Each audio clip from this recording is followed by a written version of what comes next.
So ನೀವು ಸೆಜುನ್ಗೆ ಬರ್ಲಿಕ್ಕೆ ಕಾರಣ ಏನು ಅಂತ ಕೇಳ್ಬೋದು? ಸೆಜುನ್ಗೆ ನೀವು ನಮ್ಮ ಬ್ರಹ್ಮಕುಮಾರಿ ಈಶ್ವರೀಯ ವಿಶ್ವವಿದ್ಯಾಲಯ ಸೆಂಟರಿಗೆ ಬಂದು ಡೆಮೋ ಕೊಟ್ಟಿದ್ದಿಲ್ಲ. ನಾನು ಆ್ಯಕ್ಚುಲಿ ಬಂದಿಲ್ಲ ಅವತ್ತು. ನಮ್ಮ ಅಕ್ಕ ಹೇಳಿರು ನನಗೆ, ಹಿಂಗೆ ಬಂದಿದ್ರು, ಅದು ಏನೋ ಬೆಲ್ಟು ಮ್ಯಾಟ್ ಎಲ್ಲ ಹಾಕ್ತಾರಂತೆ, ಅದರಲ್ಲೆಲ್ಲ ತುಂಬ ರಿಲೀಫ್ ಆಗುತ್ತೆ ಅಂತ ಎಲ್ಲ ಹೇಳಿದ್ರು. ನೀನು ಬಂದುಬಿಡಮ್ಮ ಅಂತ. ಆ್ಯಕ್ಚುಲಿ ನೀವು ಡೆಮೋಗೆ ಬಂದಿದ್ದಿನ ನಾನು ಆಸ್ಪತ್ರೆಗೆ ಹೋಗಿದ್ದೆ, ಹುಷಾರಿಲ್ಲದೆ. ಆಮೇಲೆ ಅವತ್ತು ಅವರು ಫ್ರೈಡೆ ಹೋಗಿ ಬಂದು, ನೀವು ಥರ್ಸ್ಡೇ ಬಂದು ಇಂಟರ್ವ್ಯೂ ಇಲ್ಲಿ ಇದು ಡೆಮೋ ಕೊಟ್ಟಿದ್ದೀರಾ, ಅವ್ರು ಫ್ರೈಡೆ ಬಂದಿದ್ದಾರೆ. ನನಗೆ ಫ್ರೈಡೆ ನೈಟ್ ಫೋನ್ ಮಾಡಿದ್ರು, ಡೇ ಇರುತ್ತೆ, ಸೋಮವಾರ ಇರುತ್ತಂತೆ ಅಂತ ಹೇಳಿದ್ರು. ಅದಕ್ಕೆ ನಾನು ಹೇಳಿದೆ, ಇನ್ನು ಶನಿವಾರ ಅರ್ಧ ದಿನಕ್ಕೆ ಇನ್ನೇನು ಬಿಡು, ನಾನು ಒಂದೇ ಸರಿ ಸೋಮವಾರದಿಂದ ಬರ್ತೀನಿ ಅಂತ. ಅಲ್ಲಿಗೆ ಏಪ್ರಿಲ್ 1 ನಾನು ಅಲ್ಲಿಗೆ ಜಾಯ್ನ್ ಆಗಿದ್ದು. ಬಂದು 1 ಮಂತಲ್ಲಿ ನನಗೆ ತುಂಬಾ ರಿಸಲ್ಟ್ ಸಿಕ್ತು. ಟಾಪ್ ಟು ಬಾಟಮ್ ನನಗೆ ಪ್ರಾಬ್ಲಮ್ಮೇ. ಅಂದ್ರೆ ಬಂದಾಗ ನಿಮ್ಗೆ ಏನು ಪ್ರಾಬ್ಲಮ್ ಇತ್ತು ಮೇಡಮ್? ಅದೇ ಟಾಪ್ ಟು ಬಾಟಮ್ ಅಂದ್ರೆ, ಟಾಪ್ ಅಲ್ಲಿ ಅಂದ್ರೆ ಫಸ್ಟ್ ಮೈಗ್ರೇನ್, ತಲೆನೋವು, ಆಮೇಲೆ ಕಣ್ಣಿನ ಪ್ರಾಬ್ಲಮ್. ಹತ್ರದ್ದು ಕಾಣಿಸಲ್ಲ, ದೂರದ್ದು ಕಾಣಿಸಲ್ಲ, ಎಲ್ಲ ಬ್ಲರ್ರೆ. ಇವಾಗ ನೀವು ಹಿಂಗ್ ಇಷ್ಟು ನಿಂತಿದ್ರೆ ನನಗೆ ಬ್ಲರ್ ಆಗಿರೋದು. ಗಾಡಿ ಓಡ್ಸಕ್ಕಂತೂ ಬರ್ತಾ ಇರ್ಲಿಲ್ಲ, ಗಾಡಿ ಓಡ್ಸಕ್ಕೆ ಹಾಕ್ಲೇಬೇಕಾಗಿತ್ತು ಕನ್ನಡಕ. 2 ಸ್ಪೆಕ್ಸ್ ಯಾವಾಗ್ಲೂ ಇಟ್ಟಿರ್ತೀನಿ ನಾನು ಕೆಲಸ ಮಾಡುವಾಗ. ಹತ್ರದಿಂದ ಕೆಲಸ ಮಾಡುವಾಗ ಹತ್ರದೊಂದು ಹಾಕೊಳ್ತೀನಿ, ಗಾಡಿ ರೈಡ್ ಮಾಡುವಾಗ ದೂರದ್ದು ನೋಡುವಾಗ ಒಂದು ಸ್ಪೆಕ್ಸ್ ಯೂಸ್ ಮಾಡಿರ್ತೀನಿ. ಆ ಥರ ಇಟ್ಟಿದ್ದೆ. ಕಣ್ಣಿಂದ ಒಂದು ಪ್ರಾಬ್ಲಮ್ ನಂಗೆ ಸಾರ್ಟ್ ಔಟ್ ಆಯಿತು. ಯಾಕಂದರೆ ನಾನು ಅಲ್ಲಿಗೆ ಬಂದು 3 ದಿನದಲ್ಲಿ ನಾನು ಟ್ರೀಟ್ಮೆಂಟ್ ತೊಗೊಳ್ಳುವಾಗ ಬ್ಯಾಗಲ್ಲಿ ಹಾಕ್ಬಿಟ್ಟಿದ್ದೆ ಕನ್ನಡಕ. ಅದು ಮರ್ತ್ಬಿಟ್ಟು ಗಾಡಿ ಸ್ಟಾರ್ಟ್ ಮಾಡಿಬಿಟ್ಟೆ. ಗಾಡಿ ಸ್ಟಾರ್ಟ್ ಮಾಡಿ ಆಮೇಲೆ ಯೋಚನೆ ಮಾಡ್ತೀನಿ, ನಾನು ಕನ್ನಡಕ ಹಾಕ್ಕೊಂಡಿಲ್ಲ ಅಂತ. ನನಗೇನೋ ಕಾಣಿಸ್ತಾ ಇದೆಯಲ್ಲ, ಓಕೆ ಪರವಾಗಿಲ್ಲ ಹೋಗ್ಬೋದು ಅಂತ ಬ್ರಿಡ್ಜ್ ಹೊರಗೆ ಬಂದೆ, ಧೈರ್ಯ ಬಂತು. ಆಮೇಲೆ ನೋಡಿಕೊಂಡೆ, ಚಿಕ್ಕ ಚಿಕ್ಕ ಗುಂಡಿ ಗುದ್ರಗಳೆಲ್ಲ ಎಲ್ಲ ಕಾಣಿಸ್ತಾ ಇತ್ತು. ನಾನು ಆ ಧೈರ್ಯದಲ್ಲಿ ಮನೆಗೆ ಬಂದೆ. ಅವಾಗಿಂದ ನಾನು ಗಾಡಿ ಓಡಿಸುವಾಗನೂ ಬಿಟ್ಬಿಟ್ಟೆ, ಸ್ಪೆಕ್ಸ್ ಹಾಕ್ತಾ ಇರಲಿಲ್ಲ. ಆಮೇಲೆ ನಾನು ಫಸ್ಟ್ ಬಂದಾಗ 3-4 ಡೇಸ್ ನಾನು ಕನ್ನಡಕ ಹಾಕ್ಕೊಂಡೆ ನಾನು ಎಕ್ಸಸೈಸ್ ಮಾಡ್ತಾ ಇದ್ದೆ. ಇಲ್ಲಾಂದ್ರೆ ಟಿವಿ ಏನು ಕಾಣಿಸ್ತಾ ಇರಲಿಲ್ಲ, ಎಲ್ಲ ಬ್ಲರ್ ಕಾಣಿಸೋದು. ಇವತ್ತಿಗೂ ನಾನು ಕನ್ನಡಕ ಹಾಕೊಳ್ದೆ ನಾನು ವರ್ಕೌಟ್ ಅಂದ್ರೆ ನಾವಲ್ಲಿ ಹಾಕೋ ಸ್ಟೋನ್ ವಾಟರ್ ಇಂದ ನಿಮ್ ಕಣ್ಣು ತುಂಬಾ ಹೆಲ್ಪ್ ಆಗಿದೆ. ಸ್ಟೋನ್ ವಾಟರ್ ತುಂಬಾ ಹೆಲ್ಪ್ ಆಗಿದೆ ನನಗೆ. ಆಮೇಲೆ ಕಣ್ಣಿಂದು ಪ್ರಾಬ್ಲಮ್ ಸಾರ್ಟ್ ಔಟ್ ಆಯ್ತು. ಮತ್ತೆ ಮೈಗ್ರೇನ್ ಅಂತೂ ಇವತ್ತಿಗೆ ಬಂದೇ ಇಲ್ಲ.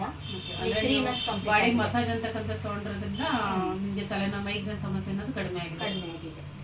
ಆಮೇಲೆ ಇಲ್ಲಿ ಸರ್ವೈಕಲ್ ಪ್ರಾಬ್ಲಮ್ ಅಂತ ಒಂದು ನರ ಎಳಿಯಕ್ಕೆ ಶುರುವಾಗುತ್ತೆ ನನಗೆ. ಸ್ವಲ್ಪ ಒಂದು 1/2 hour ಗಾಡಿ ಓಡಿಸಿದ್ರೆ, ಅಥವಾ ಈ ಕೂತಿದ್ದೀನ ಒಂದು 1/2 hour 45 minutes ಕೂತ್ರು ಇಲ್ಲಿ ನರ ಎಳಿಯಕ್ಕೆ ಶುರುವಾಗ್ಬಿಡುತ್ತೆ. ಅದು ಒಂದು 75-80% ನನಗೆ ಕಡಿಮೆ ಆಗಿದೆ ಈಗ. ಇನ್ನು ಗ್ಯಾಸ್ಟ್ರಿಕ್, ಮೇನ್ ಗ್ಯಾಸ್ಟ್ರಿಕ್ ಜಾಸ್ತಿ ಇತ್ತು. ಗ್ಯಾಸ್ಟ್ರಿಕ್ ಅಂತೂ ಇಲ್ಲ ಈಗ. ಬೆನ್ನೋವೆಲ್ಲ ಸ್ವಲ್ಪ ಇತ್ತು, ಅದೇನೂ ಇಲ್ಲ ಈಗ. ಅಷ್ಟೊಂದೇನು ಇರ್ಲಿಲ್ಲ. ಅದು ಪ್ರಾಬ್ಲಮ್ ನಿಮಗೆ ಜಾಸ್ತಿ ಇದ್ದಿದ್ದಂದ್ರೆ ತಲೆನೋವು, ಮೈಗ್ರೇನ್ ಸಮಸ್ಯೆ ಮತ್ತೆ ಕಣ್ಣಿಗೆ ಪ್ರಾಬ್ಲಮ್. ಅದೆಲ್ಲದಕ್ಕಿಂತ ದೊಡ್ಡ ಪ್ರಾಬ್ಲಮ್ ಅಂದ್ರೆ ನನಗೆ, ನಾನು ಹೆಲ್ತ್ ಚೆಕಪ್ ಹೋಗಿದ್ನಲ್ಲ, ಅವಾಗ ನನಗೆ ಥೈರಾಯ್ಡ್ ಜಾಸ್ತಿ ಆಗಿತ್ತು, ಬ್ಲಡ್ ಅಲ್ಲಿ ಕೊಲೆಸ್ಟ್ರಾಲ್ ಜಾಸ್ತಿ ಆಗಿತ್ತು. 296 ಇತ್ತು. ಆಕ್ಚುಲಿ 80 ಅಥವಾ 90 ಇರ್ಬೇಕಂತೆ, ಅದು ಗುಡ್ ಕೊಲೆಸ್ಟ್ರಾಲ್. ನಾನು ಯಾವಾಗ 296 ಅಂದ್ರೆ ಡಾಕ್ಟರ್ ಎಲ್ಲ ಹೆದರಕ್ ಶುರುವಾದ್ರು. ಇದರಿಂದನೇ ನೀವ್ ಹೇಳಿದ್ರಲ್ಲ, ಇದರಲ್ಲಿ ಟ್ರೀಟ್ಮೆಂಟ್ ಕೊಡುವಾಗ ಇದು ಬ್ಲಡ್ ಹಿಂಗೆ ತಿನ್ನಾಗಿರುತ್ತೆ, ತಿಕ್ಕಾಗಿರುತ್ತೆ, ಅದನ್ನ ನಂಗೆ ಡಾಕ್ಟರ್ ಅದು ಸ್ವಲ್ಪ ಹೇಳಿದ್ರಲ್ಲಿ. ಇವಾಗ ನಿನ್ಗೆ ಬ್ರೈನ್ ಆ್ಯಮರೇಜ್ ಆದ್ರೂ ಆಗ್ಬೋದು, ಅಥವಾ ಹಾರ್ಟ್ ಅಟ್ಯಾಕ್ ಆದ್ರೂ ಆಗ್ಬೋದು, ಅಥವಾ ಸ್ಟ್ರೋಕ್ ಆದ್ರೂ ಆಗ್ಬೋದು. ಈ 3ರಲ್ಲಿ ನೀನು ಯಾವ್ದು ಬೇಕಾದ್ರೂ ಆಗ್ಬೋದು. ನೀನು ಬಾರ್ಡರ್ ಲೈನಲ್ಲಿ ನಿಂತಿದ್ಯಾ, ಮೆಡಿಸಿನ್ ಸ್ಟಾರ್ಟ್ ಮಾಡಿರು. ಅವ್ರ ಮೆಡಿಸನ್ ನನಗೆ ಕೆಲಸ ಮಾಡಿದೆ ಅಂತ ನಂಗೆ ಗೊತ್ತಿಲ್ಲ. ಸೆಜನ್ ಅಂತೂ ಕೆಲಸ ಮಾಡ್ತು, ಮ್ಯಾಟ್ ನನಗೆ ಖಂಡಿತ ನನಗೆ ಕೆಲಸ ಮಾಡ್ತು. ಅಲ್ಲಿ ವರ್ಕೌಟ್ ಮಾಡಿದ್ದು, ಬೆವ್ರು ಇಳಿಸಿದ್ದು, ಮ್ಯಾಟ್ ಮೇಲೆ ನಾನು ಸ್ನಾನ ಮಾಡಿ ಎದ್ದಿದ್ದೀನಿ ಏನೋ ಅನ್ನೋಷ್ಟು ನಾನು ಬೆವ್ರು ಇರ್ತೀನಿ.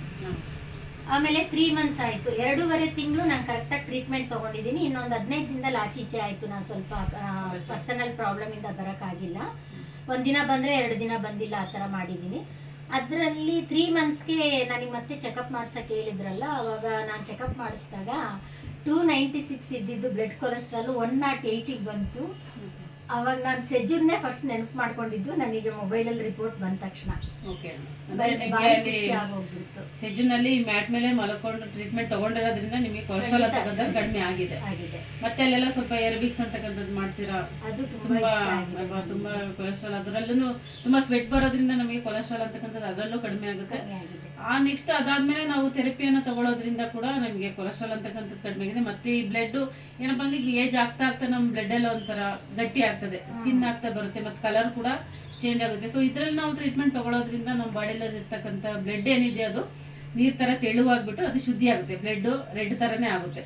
ಸೊ ಇದು ನೀವು ಮ್ಯಾಟ್ ನಲ್ಲಿ ಥೆರಪಿ ತಗೊಂಡಿದ್ದೀರಾ, ಸೊ ಅಲ್ಲಿ ಟ್ರೀಟ್ಮೆಂಟ್ ತಗೋತಾ ಇದ್ದೀರಾ, ಬಟ್ ಏನಕ್ಕೆ ನೀವು ಇದನ್ನ ಪರ್ಚೇಸ್ ಮಾಡೋದು ಮೇಡಮ್ ಮನೆಗೆ? ಲೈಫ್ ಲಾಂಗ್ ಬೇಕಲ್ಲ, ಲೈಫ್ ಲಾಂಗ್ ಬೇಕು. ಈಗ ನಾನು ಇರೋ ತನಕನೂ ಬೇಕು. ಸೆಜ್ಜನ್ನು ಇವಾಗ ಎಷ್ಟು ವರ್ಷ ಇರುತ್ತೋ ಅಲ್ಲಿ ನಂಗೆ ಗೊತ್ತಿಲ್ಲ. ನಾನು ಬೆಡ್ ತಗೊಂಡಿದ್ರು ಕೂಡ ನಾನು ಅಲ್ಲಿ ಸೆಜ್ಜನಿಗೆ ಬಂದೇ ಬರ್ತೀನಿ. ಯಾಕೆಂದ್ರೆ ಆ ಯೂನಿಯನ್ ನನಗೆ ಬೇಕು, ಆ ಸಂಘಟನೆನಲ್ಲಿ ನನಗೆ ಬಂದು ಅಲ್ಲಿ ಎಲ್ಲರೂ ಒಟ್ಟಿಗಿರಕ್ಕೆ ಇಷ್ಟ ಆಗುತ್ತೆ. ಅಲ್ಲೊಂದು 2-3 ಅವರ್ಸ್ ಟೈಮ್ ಸ್ಪೆಂಡ್ ಮಾಡ್ತೀವಿ, ಅದೊಂದು ಟೈಮ್ ಪಾಸ್ ಆಗುತ್ತೆ ನನಗೆ. ಜೊತೆಗೆ ಅಲ್ಲಿ ಎಲ್ಲರದ್ದು ಒಂದು ಎಕ್ಸ್ಪೀರಿಯನ್ಸ್ ಕೇಳ್ಕೊಳ್ತಾ ಇರ್ತೀವಿ. ಎಲ್ಲರೂ ಅವ್ರಿಗೆ ಏನೇನು ತೊಂದರೆ ಇತ್ತು, ನಾವು ಹೆಂಗ್ ಹುಷಾರಾದ್ವಿ ಅನ್ನೋದನ್ನ ಹೇಳ್ತಾ ಇರ್ತಾರೆ. ಅವ್ರದ್ದೊಂದು ಎಕ್ಸ್ಪೀರಿಯನ್ಸ್ ಕೇಳ್ತಿದ್ರೆ ನಾವು ಮೋಟಿವೇಟ್ ಆಗ್ತಾ ಹೋಗ್ತೀವಿ, ನಾವು ಇನ್ನೊಬ್ರಿಗೂ ಮೋಟಿವೇಟ್ ಮಾಡ್ಬೋದು ಇದರಿಂದ. ಇನ್ನೇನಪ್ಪ ಅಂದ್ರೆ ನೀವು ಪರ್ಸನಲ್ ಕೂಡ ಮನೇಲಿ ಯೂಸ್ ಮಾಡ್ಬೋದು. ಈಗ ಯಾಕೆಂದ್ರೆ ಅಲ್ಲಿ ನಾವು 40 ನಿಮಿಷ ಕೊಡ್ತೀವಿ, ಸೊ ಇದನ್ನ ಮನೇಲಿ ಆದ್ರೆ ಇವಾಗ ನೀವ್ ಹೇಳಿರಿ 3 ಟೈಮ್ಸ್ ತಗೋಬಹುದಂತ, ಅಲ್ಲಿ 3 ಟೈಮ್ಸ್ ನಾನು ಬರಕ್ ಆಗಲ್ಲ. ಅಲ್ಲೊಂದ್ ಟೈಮ್ ತಗೊಳ್ತೀವಿ ಬರ್ತೀವಿ. ಇಲ್ಲಿ ಮನೇಲಾದ್ರೆ ನಾನು 3 ಟೈಮ್ಸ್ ತಗೋಬಹುದು. ಮತ್ ನಾನ್ ಇರೋ ತನಕನೂ ನಾನು ಇದನ್ನ ಯೂಸ್ ಮಾಡ್ಬೋದು. ಅದಕ್ಕೋಸ್ಕರ ನಾನು ತಗೋಬೇಕಂತ ಅನ್ನಿಸ್ತು. ಮುಂದೆ ಕೂಡ ಯಾವ್ದು ಪ್ರಾಬ್ಲಮ್ ಬರಬಾರ್ದು ಅಲ್ವಾ, ಆರೋಗ್ಯವಾಗಿರ್ಬೇಕು ಅನ್ನೋ ಒಂದು ಉದ್ದೇಶಕ್ಕೋಸ್ಕರ. ಥೈರಾಯ್ಡ್ ಕೂಡ 8 ಇತ್ತು ನನಗೆ, ಇವಾಗ -0.6 ಅಲ್ಲಿದೆ. ತುಂಬಾ ಕಡಿಮೆ ಆಗಿದೆ ಥೈರಾಯ್ಡ್ ಕೂಡ. ಇವೆರಡು ಬಾರಿ ತುಂಬಾ ಖುಷಿ. ಇದೆಲ್ಲ ಕಡಿಮೆ ಆಗಿದ್ದು ನಿಮ್ಗೆ ಯಾವ್ದ್ರಿಂದ? ಸೆಜ್ಜನಿಂದ. ಅದು 100% ಸೆಜ್ಜನ್ ನಾನು ಕ್ರೆಡಿಟ್ ಕೊಡ್ತೀನಿ.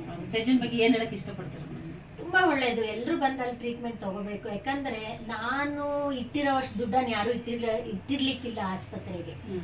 ಅದು ನಾನು ದುಡ್ದಿರೋದ್ರಲ್ಲಿ ನಾನು 25 ಇಯರ್ಸ್ ನಾನು ಕೆಲಸ ಮಾಡಿರೋದು, ಎಷ್ಟು ದುಡ್ದಿದ್ನೋ ಅದರಲ್ಲಿ 70% ಬರೀ ಡಾಕ್ಟರ್ ತಿಂದಿದ್ದಾರೆ. ಡಾಕ್ಟರ್ಗೆ ಇಟ್ಟಿದ್ದೀನಿ, ಮೆಡಿಸನ್ ಇಟ್ಟಿದ್ದೀನಿ. ಇನ್ನೇನೋ ಒಂದು 25% ನಾನು ತಿಂತಾ ಇರ್ಬೋದು ಈಗ. ಅದಕ್ಕೋಸ್ಕರ ಅಲ್ಲಿಗೆ ಬಂದು ಡಾಕ್ಟರ್ ಹತ್ರ ಹೋಗೋದಕ್ಕಿಂತ ಅದು ನಾವು ಆಲೋಪತಿ ತಗೊಳ್ಳೋದ್ರಿಂದ ಸೈಡ್ ಎಫೆಕ್ಟ್ ಜಾಸ್ತಿ ನಮಗೆ. ಇದು ನಮ್ಗೆ ಯಾವ ಸೈಡ್ ಎಫೆಕ್ಟು ಇಲ್ಲ. ಇದು ಹೊರಗಿಂದಾನೇ ನಮ್ಮನ್ನ ರೆಡಿ ಮಾಡುತ್ತೆ, ಹೊರಗಿಂದ ನಮಗೆ ಕಾಣಿಸುತ್ತೆ, ಒಳಗಿಂದ ನಮ್ಮನ್ನ ಕ್ಯೂರ್ ಮಾಡುತ್ತೆ. ಹಂಗಾಗಿ ಇದನ್ನ ತಗೊಳಕ್ ತುಂಬಾ. ಅಲ್ಲಿ ಬರ್ತಕ್ಕಂಥವ್ರಿಗೆ ನೀವ್ ಏನ್ ಹೇಳಕ್ ಇಷ್ಟಪಡ್ತಾರೆ? ಈ ಕೆಲವ್ರು ಏನ್ ಗೊತ್ತಾ, ಇಷ್ಟು ಜನ ತಗೊಳ, ಕೆಲವ್ರಿಗೆ ಇದೆ ಆಸೆ ಇದೆ ತಗೋಬೇಕು, ತಗೊಂಡ್ರೆ ಪರವಾಗಿಲ್ವಾ, ಮನೇಲಿ ತಗೊಂಡ್ರೆ ಯೂಸ್ ಮಾಡ್ಬೋದ್ವಾ, ಅಥವಾ ನೆಕ್ಸ್ಟ್ ಆಗುತ್ತೆ ಇದು ನಮ್ಗೆ, ಅಥವಾ ಯಾವ ತರನ ಕನ್ಫ್ಯೂಸ್ ಅಲ್ಲಿದ್ದಾರೆ, ತಗೊಳ್ಳೋ ಬೇಡವೋ ಅನ್ನೋ ತರ. ಆ ತರದವ್ರಿಗೆ ಏನ್ ಹೇಳಕ್ ಇಷ್ಟಪಡ್ತಾರೆ? ತಗೋಬಹುದು, ಏನು ಕನ್ಫ್ಯೂಷನ್ ಅಂತ ಏನು ಇಲ್ಲ. ಯಾಕೆ ಅಂದ್ರೆ ಇದನ್ನ 100% ರಿಸಲ್ಟ್ ಕೊಡುತ್ತೆ. ಇದ್ರಲ್ಲಿ ಏನು 100,000% no side effects. Side effect ಯಾವ್ದು ಇದರಿಂದ ಏನು ಇಲ್ವೇ ಇಲ್ಲ. ನಾವೊಂದು ತಲೆನೋವಿನ ಟ್ಯಾಬ್ಲೆಟ್ ತಗೊಂಡ್ರೆ, ಅದಕ್ಕೆ ನಾನೇ ಎಕ್ಸಾಂಪಲ್, ಒಂದು ನ್ಯಾಕ್ಸ್ಡಮ್ 500 ಅನ್ನೋದು ಒಂದು ಟ್ಯಾಬ್ಲೆಟ್ ಅನ್ನ ಈಗ ಒಂದು 20 ವರ್ಷದಿಂದ ತಗೊಂಡಿದ್ದೀನಿ. ಆ 20 ವರ್ಷದಿಂದ ನಾನು ತಗೊಂಡಿರೋ ಸೈಡ್ ಎಫೆಕ್ಟೇ ನನಗೆ ಫಿಟ್ಸ್ ಬಂದಿತ್ತು. 500 mg ನಾನು ಮಾತ್ರ ತಗೊಳ್ತೀನಿ ಅಂದ್ರೆ ಏನಾಗುತ್ತೆ ಹೇಳಿ? ಇವಾಗ ನನಗೆ ಫಿಟ್ಸ್ ನಿಮ್ಗೆ ಹೇಳಿಲ್ಲ, ಅದನ್ನು 750 mg ನನಗೆ ಟ್ಯಾಬ್ಲೆಟ್ ಕೊಟ್ಟಿದ್ರು. ಬೆಳಗ್ಗೆ 750 mg, ಸಂಜೆ 750 mg ಟ್ಯಾಬ್ಲೆಟ್ ತಗೊಳ್ತಿದ್ದವಳಿಗೆ ಇವಾಗ 500 mg ಅದನ್ನು ರೆಡ್ಯೂಸ್ ಮಾಡಿದ್ದಾರೆ. ಅದು ಒಂದು ತುಂಬಾ ಖುಷಿ ಆಗ್ತಾ ಇದೆ. ಕಡಿಮೆ ಆಗಿದೆ. ಅವರು ನನಗೆ EEG ಅಂತ ಮಾಡ್ತಾರಲ್ಲ, ಅದನ್ನ ಮಾಡಿದಾಗ ಅವ್ರಿಗೆ ಗೊತ್ತಾಯ್ತು, ನನಗೆ ಡೋಸೇಜ್ ಅದು ಕಮ್ಮಿ ಮಾಡಿದ್ದಾರೆ. ಅಂದ್ರೆ ನಿಮ್ ಮ್ಯಾಟ್ ಇಂದ ಈ ಸೆಜುನ್ ಇಂದ ನಿಮ್ಗೆ 3/4%, 75% ನಿಮ್ಗೆ ಇಲ್ಲ 90%. ಓಕೆ, 90% ನಿಮ್ ಹೆಲ್ತ್ ಚೆನ್ನಾಗಿದೆ. ಸ್ವಲ್ಪ ವೆರಿಕೋಸ್ ವೇನ್ಗಳ ಚೂರು ಸ್ವಲ್ಪ ಎಲ್ಲ ಕ್ಲಿಯರ್ ಆಗಿದೆ. ಅದು ಸಣ್ಣದೇ ನನಗೆ ಇದ್ದಿದ್ದು, ದಪ್ಪ ಎಲ್ಲ ಏನಿರ್ಲಿಲ್ಲ. ಇವಾಗ ವೆರಿಕೋಸ್ಗೆ ನಾವ್ ಹೇಳಿದ್ವಲ್ಲ ಮೇಡಮ್, ಪಲ್ಸ್ ಪೇಡ್ ಅಂತಕ್ಕಂಥದ್ದು ನೀವು ಜಾಸ್ತಿ ಅಂದ್ರೆ 3 ಟೈಮ್ಸ್ ನೀವು ಮನೇಲಿ ಯೂಸ್ ಮಾಡಿದ್ರೆ ಖಂಡಿತ ಅದರಲ್ಲೂ ನಿಮಗೆ 90% ರಿಸಲ್ಟ್ ಸಿಗುತ್ತೆ. ಓಕೆನಾ? ಸೊ ಇದೇ ತರ ನಿಮ್ಗೂ ಅದರಲ್ಲಿ ಹೆಲ್ಪ್ ಅಂತಕ್ಕಂಥದ್ದು ಆಗುತ್ತೆ, ವೆರಿಕೋಸ್ ಅಂತಕ್ಕಂಥದ್ದು ಕಡಿಮೆ ಆಗುತ್ತೆ. ಸೊ ಡೈಲಿ ಯೂಸ್ ಮಾಡಿ. ಸರಿ, ಅದನ್ನ ಇದನ್ನ ತಗೋಬಹುದು, ಖಂಡಿತ ತಗೊಂಡು ಎಲ್ಲರೂ ಇದ್ರ ಉಪಯೋಗ ಮಾಡ್ಕೊಳ್ಳಿ. ಯಾಕೆಂದ್ರೆ ನಾವ್ ಯಾವಾಗ್ಲೂ ಹುಷಾರ್ ತಪ್ಪಿದ ತಕ್ಷಣ ಡಾಕ್ಟರ್ ಹತ್ರ ಹೋಗ್ಬೇಕು.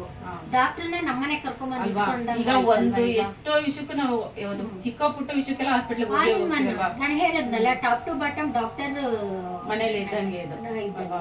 ಎಲ್ಲಾ ಕಾಯಿಲೆಗೂ ಒಂದೇ ಮ್ಯಾಟ್ ಅಂತ ಅನ್ನುವಾಗ ಸೆಜ್ಜನ್ಗೆ ನಾವು ತುಂಬಾ ರಿಗಾರ್ಡ್ಸ್ ಕೊಡ್ಬೇಕು.